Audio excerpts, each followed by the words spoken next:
Good afternoon student. Control आणि coordination या लेसनचा second part आपण स्टार्ट केलेला आहे.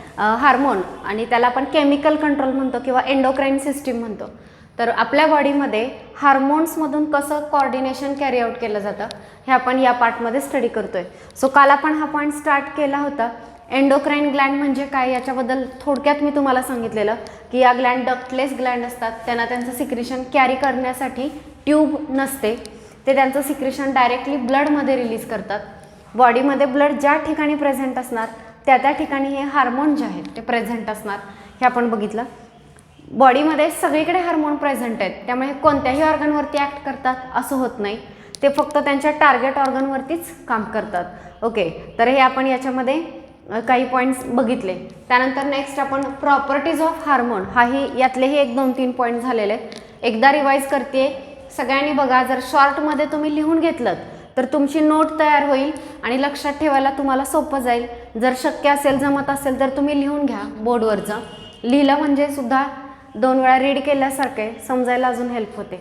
So first property of hormone. Hormones are chemical messenger. Hormone काय आहेत?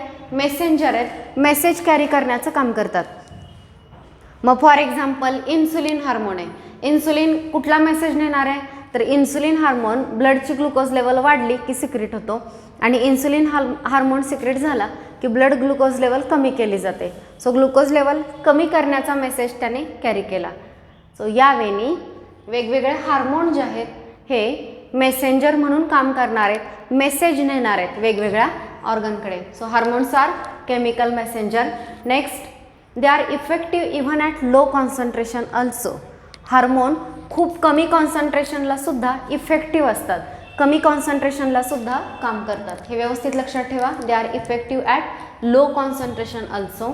नेक्स्ट, हार्मोन इनहिबिट, मॉडिफाय और स्टिम्युलेट प्रोसेस. हार्मोन काय करतात? एक तर दुसऱ्या ऑर्गनची जी काही प्रोसेस सुरू आहे ते इनहिबिट करतात किंवा थांबवतात, किंवा जी प्रोसेस सुरू आहे ती मॉडिफाय केली जाते, तिच्यामध्ये सुधारणा केली जाते, किंवा हे हार्मोन ती प्रोसेस स्टिम्युलेट करतात. सो हार्मोन 3 वेनी काम करतात. ज्या पण ऑर्गनला हार्मोन बाइंड होणार आहेत त्या ऑर्गनचं जे काही काम आहे ते काम एकतर इनहिबिट करतील, थांबवतील, किंवा स्टिम्युलेट करतील म्हणजे ती प्रोसेस फास्ट करतील, किंवा ती प्रोसेस ते मॉडिफाय करतील. सो या वेनी हार्मोन काम करतात. Next, some hormone interact with receptor in membrane and some interact with receptor in cytoplasm. म्हणजे कसा? फॉर एक्झाम्पल ही सेल असेल, काही हार्मोन जे आहेत ते सेलच्या आत, इमॅजिन करा हा हार्मोन आहे, हा सेलच्या आत एंटर करू शकत नाही. मग हा हार्मोन काय करेल? सेल सरफेसवरतीच रिसेप्टर असतात सेल मेम्ब्रेनमध्ये, त्या रिसेप्टरना हे हार्मोन बाइंड होतात आणि आतमध्ये सिग्नल जो आहे तो पास करतात. सो यावेळी काही हार्मोन कोणाला बाइंड होणार आहेत? Receptor in membrane. सेलच्या प्लाझ्मा मेम्ब्रेनमध्ये जे रिसेप्टर आहेत त्यांनाच बाइंड होतात. तर काही हार्मोन जे लिपिड सोल्युबल हार्मोन आहेत ते मात्र सेलच्या आत एंटर करतात, सेलच्या आत येतात आणि नंतर जे काही त्यांचं काम आहे ते कॅरी आउट करतात. सो यावेळी सेल 2 पद्धतीनं काम करतात. Some hormones interact with receptor in plasma membrane and some hormone enters in to the cell. काही हार्मोन सेलच्या आत एंटर करतात, काही हार्मोन सेलच्या मेम्ब्रेनमध्ये असणाऱ्या रिसेप्टरना बाइंड होतात आणि तिथूनच काम करतात. सो हे 2 टाईपचे हार्मोन्स असतात. नेक्स्ट, हायपो और हायपर सिक्रिशन. हायपो और hyper secretion causes diseases. Hormone हायपो म्हणजे त्याचं जे प्रमाण ठरलेलं आहे त्यापेक्षा कमी सिक्रेट झाला, किंवा त्याचं जे प्रमाण ठरलेलं आहे त्यापेक्षा जास्त सिक्रेट झाला. कमी किंवा प्रमाणापेक्षा जास्त जर हार्मोन सिक्रेट असेल तर त्याला आपण हायपो किंवा हायपर सिक्रेशन म्हणतो. आणि याच्यामुळे ह्युमन बिंगमध्ये वेगवेगळे डिसीजेस कॉज होतात. जसं आपण शिकणार आहोत पुढे, ग्रोथ हार्मोनमध्ये झिंजाटिझम किंवा ॲक्रोमेगॅली किंवा ड्वार्फिझम असे डिसीजेस पाहायला मिळतात. म्हणजे ग्रोथ हार्मोन जर खूप जास्त सिक्रेट झाला तर बॉडीची ग्रोथ प्रमाणापेक्षा जास्त होईल, तोही डिसीज आहे. जर ग्रोथ हार्मोन कमी सिक्रेट झाला तर बॉडीची हवी तेवढी ग्रोथ होणार नाही आणि तो ऑर्गॅनिझम डॉर्फ राहतील, खुजे राहतील, हाईट प्रमाणापेक्षा खूप कमी राहते. सो हाही एक डिसीजच आहे. सो या पद्धतीनं जर हार्मोन हायपो म्हणजे कमी सिक्रेट झाला किंवा हायपर म्हणजे जास्त सिक्रेट झाला, दोन्ही कंडिशनमध्ये डिसीजेस कॉज होतात. Next, metabolised hence cannot be reused. Hence cannot be reused. Hormone जे आहेत, सपोज एकदा सेलच्या आतमध्ये गेले किंवा मेम्ब्रेन रिसेप्टरना बाइंड झाले, तिथे मेटाबोलाइज होत आहेत. इन शॉर्ट त्यांचं काम झाल्यानंतर ते त्यांचं स्ट्रक्चर चेंज होतं आहे किंवा त्यांचं फंक्शन कमी होतं आहे. सो एकदा हार्मोन यूज केला तर तो यूज केलेला हार्मोन पुन्हा यूज करता येत नाही, त्याला रियूज करता येत नाही, कारण एका प्रोसेसमध्येच तो काय होतो, मेटाबोलाइज होतो. सो हे स्टेटमेंट पण इम्पॉर्टंट आहे की हार्मोन कॅनॉट बी रियूज्ड. एकदा सिक्रेट केलेला हार्मोन पुन्हा पुन्हा यूज करता येत नाही. So these are the properties of hormones. बघा कोणत्या प्रॉपर्टीज आहेत हार्मोनच्या. Hormones are chemical messenger. Second thing, hormones are effective even at low concentration. Next, hormone either inhibit or modify or stimulate the processes occurring in organ or any cell. कोणत्याही सेलमध्ये होणाऱ्या ज्या काही process आहेत त्या process inhibit करतील, modify करतील किंवा स्टिम्युलेट करतील. नेक्स्ट, हार्मोन कोणाशी इंटरॅक्ट होतात. Hormone interact with receptor in the membrane. सेलच्या मेम्ब्रेनमध्ये जे रिसेप्टर असतात त्या रिसेप्टरशी हार्मोन इंटरॅक्ट होतात. काही हार्मोन जे आहेत ते सेलच्या आत इंटर करतात आणि सेलच्या आतमध्ये ते सायटोप्लाझममध्ये असणाऱ्या रिसेप्टरशी इंटरॅक्ट होतात. इन शॉर्ट, काही हार्मोनचे रिसेप्टर प्लाझ्मा मेम्ब्रेनमध्ये आहेत तर काही हार्मोनचे रिसेप्टर हे सायटोप्लाझममध्ये आहेत. नेक्स्ट, हार्मोनच्या हायपो किंवा हायपर सिक्रेशननी काही हार्मोन खूप कमी सिक्रेट झाले किंवा हार्मोन जर प्रमाणापेक्षा जास्त सिक्रेट झाले, दोन्ही कंडिशनमध्ये डिसीज कॉज होणार आहेत. आणि फायनली हार्मोन एकदा यूज केला की त्याचा यूज कंप्लीट झाला, पुन्हा पुन्हा त्याला यूज करता येत नाही, कारण हार्मोन मेटाबोलाइज होतात. एकाच यूजमध्ये तो मेटाबोलाइज होणार आहे, पुन्हा त्याला यूज करता येत नाही. So these are the properties of hormone. सगळ्यांना हार्मोनच्या प्रॉपर्टीज समजल्या का बघा. जर याच्यामध्ये काही डाऊट असेल तर विचारा.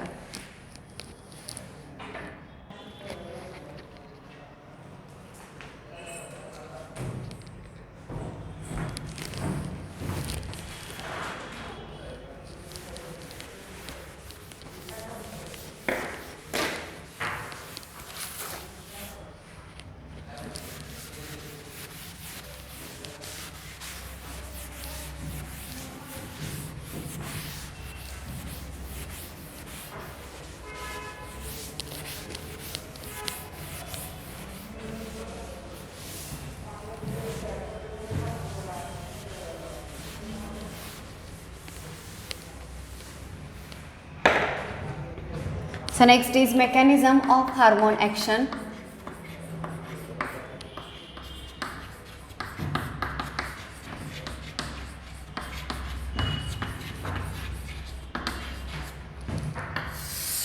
हार्मोनची ॲक्शन एक्झॅक्टली कसे होते हे आपण पाहतोय. First thing, hormones are released in small amount. Hormone खूप कमी अमाऊंटमध्ये रिलीज होतात किंवा सिक्रेट होतात. आता ते त्यांचा इफेक्ट कसा प्रोड्यूस करतात. Produce effect bye binding to receptor in plasma membrane और बाय बाइंडिंग टू रिसेप्टर. एवढंच लक्षात घ्या. Next, receptor may be present in plasma membrane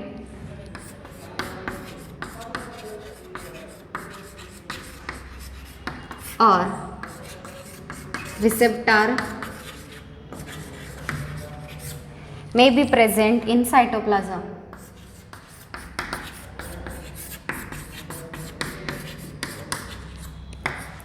okay. त्यानंतर नेक्स्ट बघा, हार्मोन आणि रिसेप्टर जेव्हा बाइंड होतात तेव्हा काय होतं. हार्मोन रिसेप्टर कॉम्प्लेक्स तयार होतो आणि एकदा हार्मोन रिसेप्टर कॉम्प्लेक्स तयार झाला की बायोकेमिकल चेंजेस होतात. It lead to biochemical changes. Biochemical changes त्याच्यामुळे होणार आहे. सो एकदा पुन्हा बघा सगळ्यांनी. Mechanism of hormone action. First, hormones are release in very small amount. Hormone खूप कमी अमाऊंटमध्ये रिलीज होतात. खूप जास्त अमाऊंटची गरजच नसते. स्मॉल अमाऊंटमध्ये सुद्धा ते त्यांचं काम किंवा ते इफेक्टिव्ह असतात. Next, they produce effect bye binding two receptor. सगळ्यात महत्त्वाची गोष्ट आहे, हार्मोन त्यांचं काम कसे करतील, तर हार्मोनसाठी रिसेप्टर्स आहेत. त्या रिसेप्टरना हार्मोन बाइंड झाला की मग तिथून पुढे हार्मोनचं काम सुरू होणार आहे.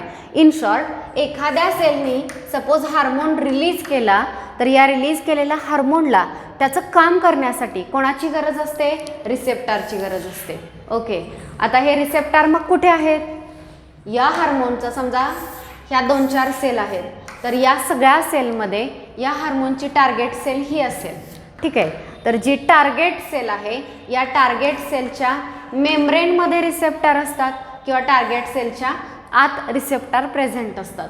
तर हा जो हार्मोन आहे एक्झॅक्टली ज्या ठिकाणी मेम्ब्रेनमध्ये रिसेप्टर आहेत त्या ठिकाणी मेम्ब्रेन रिसेप्टरला बाइंड होतील. काही हार्मोन सेलच्या आत एंटर करतात, सेलच्या आत असणाऱ्या रिसेप्टरशी बाइंड होतात. सो या वेनी फर्स्ट थिंग, हार्मोन रिलीज होतात. कसे, खूप स्मॉल अमाऊंटमध्ये रिलीज होतात.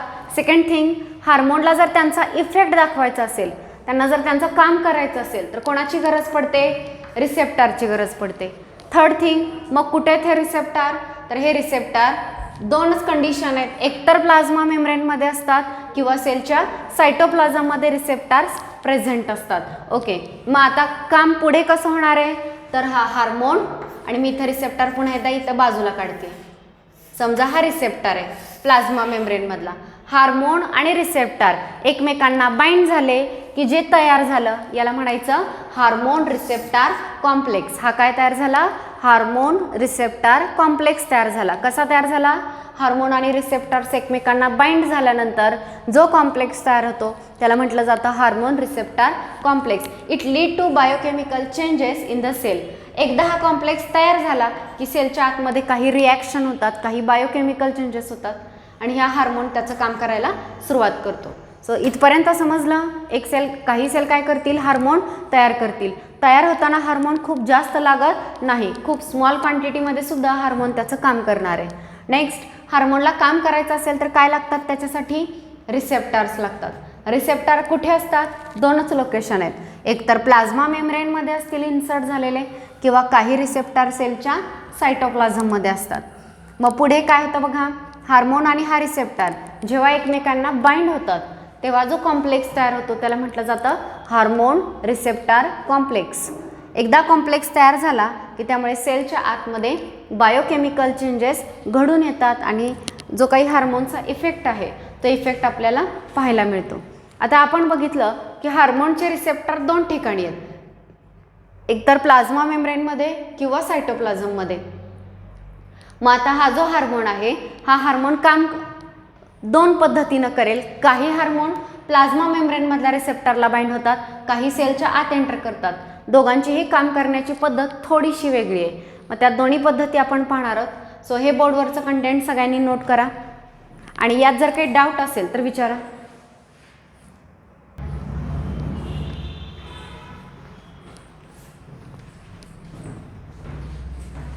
दोन मेथड्स काय आहेत बघा. Mode of hormone action when they bind to the receptor in membrane, it is different than the mode of action when they bind to the receptor in cytoplasm.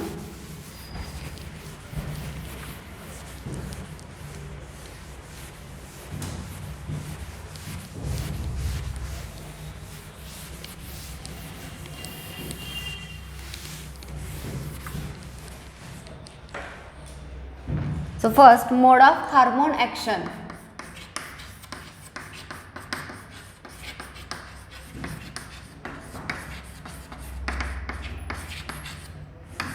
Through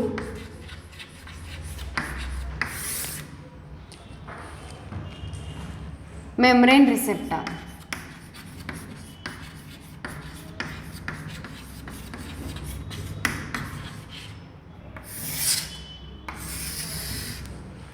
okay, mode of hormone action through membrane receptor. मी आत्ताच तुम्हाला सांगितलं hormone रिसेप्टरला bind झाल्यानंतर काम करतील आणि हार्मोनसाठीचे receptor 2 लोकेशनला आहेत, एकतर मेम्ब्रेनमध्ये आहेत किंवा सायटोप्लाझममध्ये आहेत. मग आता मेम्ब्रेन रिसेप्टरमधून कसं ते काम करतात ते आपण सगळ्यात फर्स्ट बघतोय. सो बघा कोणते हार्मोन मेम्ब्रेन रिसेप्टरला बाइंड होतात तर ह्यांची लिस्ट आहे. कॅटेकोलअमाइन, कॅटेकोलअमाइन, पेप्टाइड हार्मोन,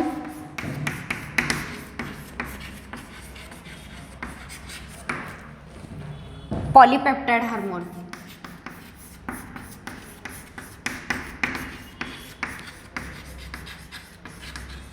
हे जे हार्मोन आहेत कोणते कोणते सांगितले, कॅटेकोलअमाइन, पेप्टाइड हार्मोन आणि पॉलीपेप्टाइड हार्मोन. हे सगळे हार्मोन जे आहेत हे लिपिड सोल्युबल नाहीत. These are not lipid soluble, not lipid soluble. तर यामुळे काय होणार आहे, तुम्ही प्लाझ्मा मेम्ब्रेन शिकलेला आहात. सेलचं जे मेम्ब्रेन आहे प्लाझ्मा मेम्ब्रेन हे कशापासून बनलेलं असतं तर प्लाझ्मा मेम्ब्रेन लिपिडचा बाय लेअर आहे. लिपिडचे 2 लेअर प्रेझेंट असतात आपल्या प्लाझ्मा मेम्ब्रेनमध्ये.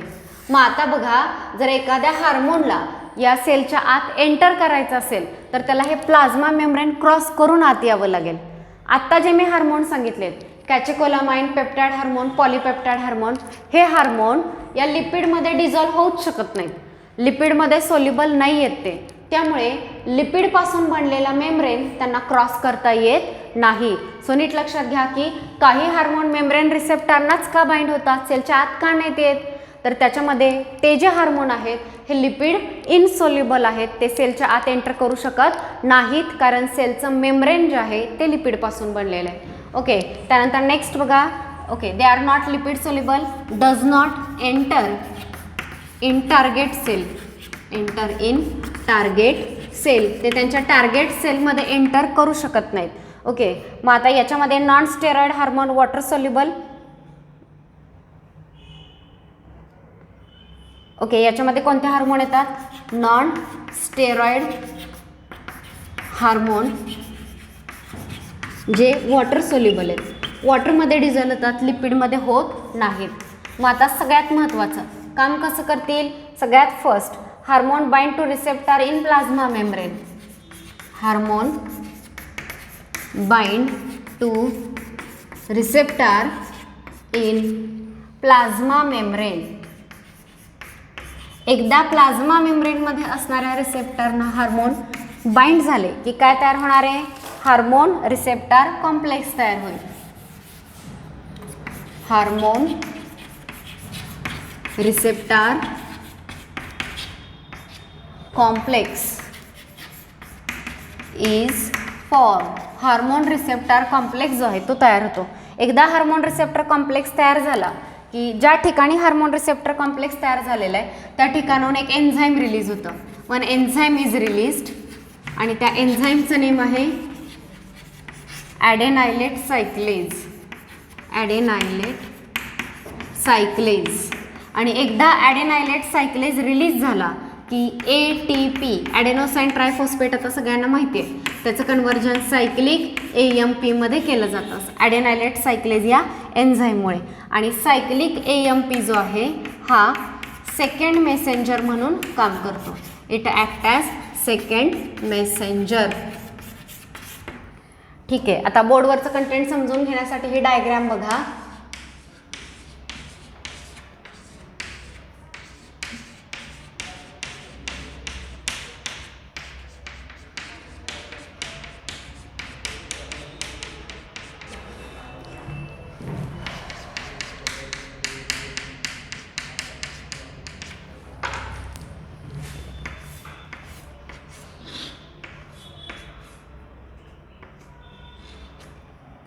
इमॅजिन करा ही प्लाझ्मा मेम्ब्रेन आहे.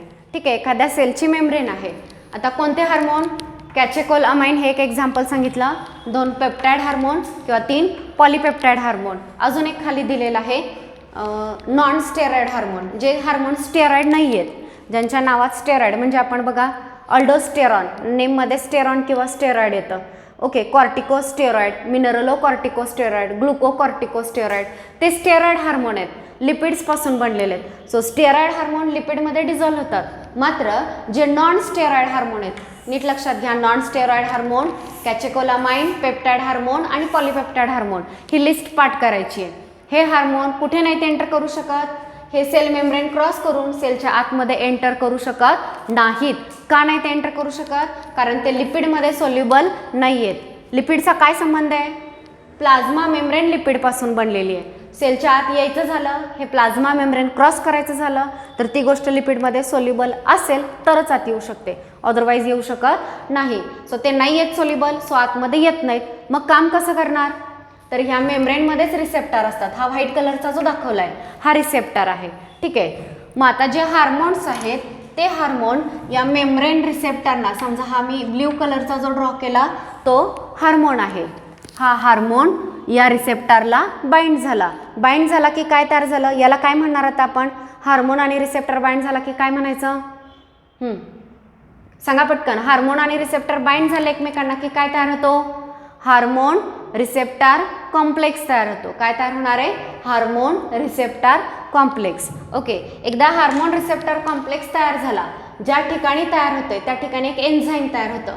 एन्झाईमचं नेम लक्षात ठेवा, ॲडेनायलेट सायक्लेज. या ठिकाणी कोणतं एन्झाईम रिलीज झालं? ॲडेनायलेट सायक्लेज. ASE असलं की ते एन्झाईम असतं. सो ॲडेनायलेट सायक्लेज एन्झाईम रिलीज झालं. ॲडेनायलेट सायक्लेजमुळे काय होईल? सेलमध्ये ATP हे जे एन्झाईम आहे त्याचं कन्व्हर्जन सायक्लिक AMP मध्ये होईल. कोणामुळे? ॲडेनायलेट सायक्लेज या एन्झाईममुळे ATPचं कन्व्हर्जन सायक्लिक AMP मध्ये होतं. सायक्लिक AMP तयार झालं की हा सायक्लिक AMP काय म्हणून काम करतो? सेकंड मेसेंजर म्हणून काम करतो. सेलमध्ये जे काही वेगवेगळे चेंजेस आहेत ते चेंजेस सगळे घडवून आणले जातात. तर तुम्हाला नीटला क्वेश्चन विचारताना या पॉईंटवरती विचारला जातो, सेकंड मेसेंजर म्हणून कोण कोण काम करतं? त्यात एक आपण बघितला सायक्लिक AMP, अजून एक आहे IP3 इनॉसिटॉल ट्रायफॉस्फेट. याला काय म्हणायचं? इनॉसिटॉल ट्रायफॉस्फेट. IP3 हा एक सेकंड मेसेंजर म्हणून काम करतो. सेकंड Ca++, हा कॅल्शियम हा सुद्धा सेकंड मेसेंजर म्हणून काम करतो. So inositol triphosphate, cyclic AMP, calcium आणि सायक्लिक GMP. हे चारही नेम तुमचे लर्न पाहिजेत. हे चारही सबस्टन्सेस सेकंड मेसेंजर म्हणून काम करतात. याच्यावरती नीटला याआधी क्वेश्चन विचारलेला आहे, चान्सेस आहे तिथून पुढेही विचारला जाऊ शकतो. सो सगळ्यांना पहिलं मेकॅनिझम समजला का? बघा, हार्मोन बाइंड होण्यासाठीच्या दोन जागा आहेत, एक तर मेम्ब्रेन रिसेप्टर किंवा सायटोप्लाझममधले रिसेप्टर. त्यातलं पहिला आपण शिकलो मेम्ब्रेन रिसेप्टर. किती पॉईंट लक्षात ठेवायचे? बघा, पहिला पॉईंट, कोणते हार्मोन मेम्ब्रेन रिसेप्टरना बाइंड होतात ते सेलच्या आत का नाहीत एंटर करत, हा पहिला पॉईंट तुम्ही सांगणार. दुसरा पॉईंट तुम्हाला सांगायचा आहे, हार्मोन रिसेप्टर कॉम्प्लेक्स तयार झालं की कोणतं एन्झाईम तयार होतं, एन्झाईम तयार झालं की काय तयार होतं आणि मग काय ॲक्शन आहे, हे पॉईंट तुम्हाला या ठिकाणी एक्सप्लेन करायचे. सगळ्यांनी पॉईंट नोट करा.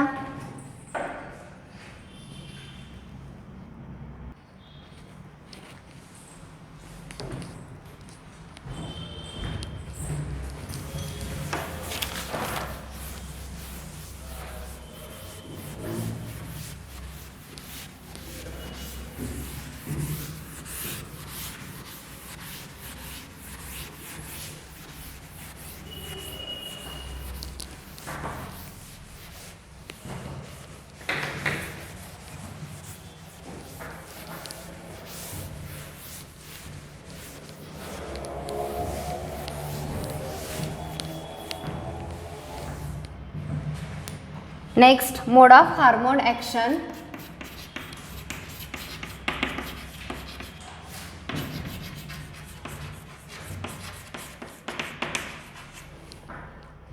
Through receptor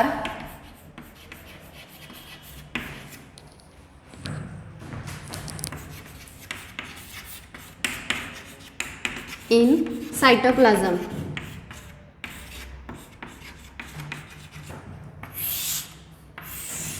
okay, second mode of action आहे की सायटोप्लाझममध्ये असणाऱ्या रिसेप्टरना किंवा इंट्रासेल्युलर रिसेप्टर्सना बाइंड झाल्यानंतर कशी ॲक्शन केली जाते.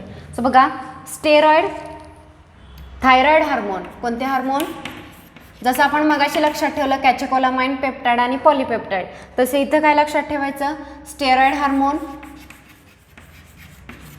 Thyroid hormone. हे जे हार्मोन आहेत हे हार्मोन लिपिड सोल्युबल आहेत. हे इंट्रासेल्युलर रिसेप्टरना बाइंड होतात. So these are the lipid soluble. पुन्हा तोच पॉईंट, प्लाझ्मा मेम्ब्रेन कशापासून बनलेला आहे? लिपिडपासून बनलेले. लिपिड सोल्युबल असल्यामुळे हे हार्मोन लिपिड मेम्ब्रेन क्रॉस करून आतमध्ये एंटर करू शकतात. So pass through plasma membrane. Plasma मेम्ब्रेनमधून हे पास होतात. त्यानंतर नेक्स्ट बघा, पास झाल्यानंतर हे हार्मोन जे ते bind to this hormone bind to receptor in cytoplasm.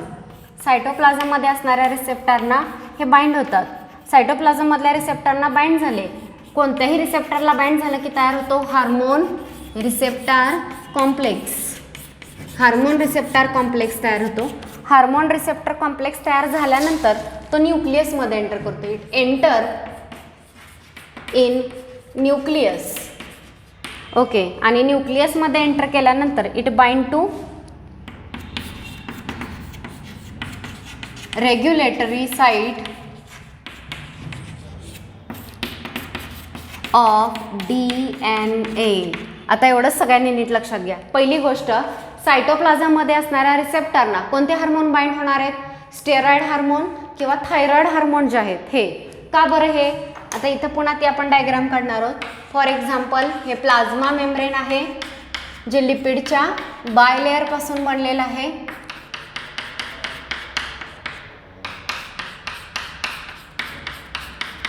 समजा ही सेलची आतली साईड आहे, ही बाहेरची साईड आहे. आता तुमचा जो हार्मोन आहे, सपोज हा हार्मोन आहे, हा स्टेरॉइड हार्मोन आहे, लिपिड सोल्युबल हार्मोन आहे. हा हार्मोन हे मेम्ब्रेन क्रॉस करून सेलच्या आतमध्ये एंटर करतो. ठीक आहे, हार्मोन सेलच्या आतमध्ये आला, pass through plasma membrane, membrane cross केलं, सेलमध्ये आला. आल्यानंतर या हार्मोनसाठीचा रिसेप्टर कुठे प्रेझेंट आहे? सेलच्या सायटोप्लाझममध्ये. तर हा हार्मोन कोणाला बाइंड झाला? त्या रिसेप्टरला बाइंड झाला सायटोप्लाझममधल्या. आणि जो कॉम्प्लेक्स तयार झाला याला म्हणायचं हार्मोन रिसेप्टर कॉम्प्लेक्स. एकदा हार्मोन रिसेप्टर कॉम्प्लेक्स तयार झाला की सेलच्या आतमध्ये जे न्यूक्लियस आहे त्या न्यूक्लियसच्या आत हा हार्मोन रिसेप्टर कॉम्प्लेक्स जो आहे तो न्यूक्लियसच्या आतमध्ये एंटर करतो. न्यूक्लियसच्या आत एंटर केल्यानंतर न्यूक्लियसमध्ये जो DNA आहे, ह्या DNA वरती एक रेग्युलेटरी साईट असते. ह्या रेग्युलेटरी साईटला हा हार्मोन रिसेप्टर कॉम्प्लेक्स बाइंड होतो. एकदा रेग्युलेटरी साईटला बाइंड झाला की ह्या DNA पासून mRNA तयार होतो आणि mRNA पासून नंतर प्रोटीन तयार केलं जातं. सो काम कसं केलं हार्मोननी? पहिली गोष्ट, कोणते हार्मोन एंटर करतात? स्टेरॉइड हार्मोन आणि थायरॉइड हार्मोन. का हे एंटर करतात? कारण ते लिपिड सोल्युबल आहेत. ठीक आहे, पुढे एंटर केल्यानंतर पुढे काय होतं? सेलच्या सायटोप्लाझममध्ये त्यांचे रिसेप्टर आहेत, त्या रिसेप्टरना ते बाइंड होतात. रिसेप्टरना बाइंड झाले की काय तयार होईल? हार्मोन रिसेप्टर कॉम्प्लेक्स तयार होईल. हार्मोन रिसेप्टर कॉम्प्लेक्स तयार झाला की हा कॉम्प्लेक्स DNAच्या रेग्युलेटरी साईटला बाइंड होईल. रेग्युलेटरी साईटला बाइंड झाला, okay, it bind to the regulatory site of DNA. Next mRNA is transcribed. त्या DNA पासून काय तयार होतो? mRNA तयार होतो. कधी तयार होईल mRNA? जेव्हा हार्मोन रिसेप्टर कॉम्प्लेक्स त्या DNAच्या रेग्युलेटरी साईटला बाइंड होईल तेव्हा हार्मोन रिसेप्टर कॉम्प्लेक्स तेव्हा त्या DNA पासून mRNA तयार होईल. mRNA तयार झाला की नंतर त्याच्यापासून काय तयार होणार? प्रोटीन. Proteins are synthesised. आणि प्रोटीन तयार झाले की सेलमध्ये जे मेकॅनिझम आहे, जे काम आहे ते केलं जातं. ओके, सो हे जे लिपिड सोल्युबल मॉलिक्युल आहेत यांचा इफेक्ट जो आहे किंवा ॲक्शन जे आहे स्लो आहे बट लॉंग लास्टिंग आहे. ॲक्शन कशी असते? स्लो असते पण लॉंग लास्टिंग असते. सगळे पॉईंट हे लक्षात राहतील.